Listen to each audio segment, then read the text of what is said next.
Michelle Summers, she's gorgeous. She's just beautiful on the inside and out. She's very graceful and classy and loving. Michelle was just 21 years old when she met Martin MacNeill, and within months of meeting Martin, the two of them eloped and were married and began a family very quickly. Boom, boom, boom. They adopt children from Ukraine. And that's it off in the distance. And the family grew to not just 4 children, but 8. Martin MacNeill was appointed by the governor of Utah to head up a very large medical facility. It was a very big job. He walked in the room and sort of took it over like he was above everybody. We did try to warn her. He had total control. When my father turned 50, he started acting very strangely. He became just very obsessed with losing weight and his appearance. How did your mom react? She was suspicious. Michelle became very suspicious and confided in her daughter Alexis that she thought that her husband was having an affair. Michelle confronted Martin MacNeill with allegations of an affair. And ever the manipulator, he turned the tables on her. Martin MacNeill convinced her she needed a full-on facelift. She was afraid that she was losing her husband. Martin had found a plastic surgeon and came in with a list of things that he wanted Michelle to have. Michelle ended up being prescribed Percocet, Loratab, Valium, Ambien, Phenergan. Martin MacNeill insisted his wife go home with prescriptions for lots of sedatives and painkillers. The surgeon deferred to Martin MacNeill because Dr. MacNeill planned to take care of his wife. Personally, what could go wrong? When she came out of surgery, how did she look? She looked bad. You say that the next morning when you saw your mom, she was heavily medicated. She was completely sedated and out of it. And I went right to my dad, and he said, oh, I think I gave her too much. And he said, oh, your mother threw up, so then I gave her more medicine. I said, Dad, don't give her any more medicine. I'm gonna take over. One night, Michelle drops a bombshell. She started to cry. She said, if anything happens to me, make sure it wasn't your dad. I kind of got upset. The night before Alexis went back to medical school, Alexis said her mom looked great. On April 11th, Martin went into work as normal, picked up Ada from school, and arrived at the house around 11:35. She ran in just calling mommy, mommy. My dad stayed in the kitchen while she went into the bathroom and found her. And then she screamed for my dad. I've fallen in the bathtub. She is unconscious. She's underwater. I need help. Okay, sir, they're on their way. Is your wife breathing? She is not. I am a physician. I got CPR in progress. Martin MacNeill decides to call his daughter Alexis, who he reaches in medical school. He said, your mom, she's in the tub. She's not breathing. I've called an ambulance. And then he hung up. And I was just screaming, he killed her. That was my first instinct. He killed her. She said, Dad murdered Mom. Martin has had somebody flush all of Michelle's medication down the toilet. I mean, as soon as I heard that, things were just starting to add up. My mom was concerned because rather than spending more time at home, he was spending more and more time away at the office. While he was sleeping, I printed out all of his phone records, and we found this number that he'd been calling a lot, Gypsy Jillian Willis. Gypsy Jillian Willis was a woman that Martin MacNeill had met online. Did you know he was married? I did. My father demanded that we have a funeral within just a couple of days. Among the crowd was Gypsy Jillian Willis. You crashed her funeral? I had felt sorry that I had been involved with Martin inappropriately. And we'd come to find out that my dad had been dating Gypsy for several years before my mom's death. Martin had a set plan right away that he was going to hire a nanny.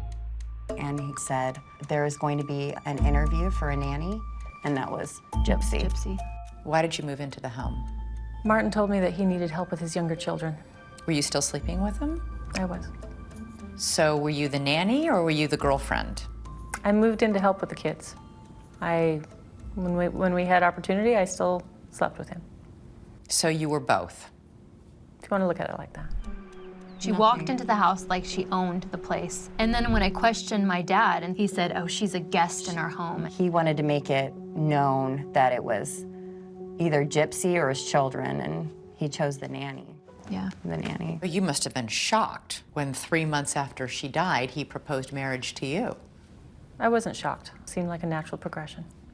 I believe he loved his wife. He did sincerely mourn Michelle, but she was gone. And I didn't suspect anything unusual. Police didn't really conduct much of an investigation at all. They didn't collect any of the evidence, closed the book on this case, and ruled it a natural death. Michelle's daughters were absolutely outraged that the police closed the case so quickly on Michelle's death. And Alexis and Rachel and Michelle's sister began their own investigation. We went to the Pleasant Grove police. We said, you know, we have this new information. We know about a girlfriend now. They took no notes. They acted like we were out of our minds. In talking with the investigator there at Pleasant Grove, they felt like this was all a natural caused kind of thing. Could they have done more? They could have, but I think the initial response was appropriate. Doug Whitney and Jeff Robinson were two investigators with the Utah County Prosecutor's Office. And these were two people that were assigned just to work special cases. So I got information from the daughters, and I got enough to get an investigative subpoena. Doug Whitney began investigating everything he did and uncovered a life of lies. When he was in his early 20s, he went to jail for check kiting. He was a convicted felon. He was charged with forgery, fraud. Okay, I'm gonna take a picture. Cute. We basically found out that our entire lives had been based and surrounded on lies, that everything about our experience with our father was a lie. You've played a part in destroying our whole family, Dad. I am the victim. I am the victim. My logic is I didn't commit adultery. I didn't kill your mother. I didn't have a mistress. I don't have one now. There's that possibility, whether you want to accept it or not. I've done nothing wrong. Michele MacNeill adopted 4 girls. When I saw this little girl and I said, I have to have her. It's on the computer when she's 8, and I said, I gotta have her. Elle, Ada, Sabrina, and Giselle. Giselle was the oldest adopted daughter, and she had family members back in the Ukraine. Just a few months after Michelle's death, Martin decided to send Giselle back to the Ukraine for the summer for what was supposed to be a very brief trip. He sent Giselle back home to the Ukraine for just 2 months. But then those 2 months began stretching into almost a year. The rest of the family couldn't understand why Giselle didn't come home. Little did they know that MacNeill and Gypsy Willis had taken Giselle's social security number. Gypsy Willis assumed Giselle's identity. How did this idea come up? When I got together with Martin, I had a lot of tax debt, probably in the range of $50,000 or $60,000. This was Martin. This is Martin's idea. This was Martin's activity. Why did you do it? I said I didn't want to. He said that this is the best way to do it. It's temporary. It's not going to hurt anybody. You got 2 fake military ID cards, 3 joint banking accounts using a fake name. You got a fake birth certificate, a fake Utah state ID card, and a fake social security card. How could you be a passive participant in that? Martin was very powerful. He was very influential. I just assumed that he knew what he was doing. Giselle had no idea what was going on, that her identity was being stolen. When Michelle's sister Linda discovered Giselle was still in the Ukraine, she set plans in motion right away to bring her back. Her last day in Ukraine. Thank goodness, she's excited.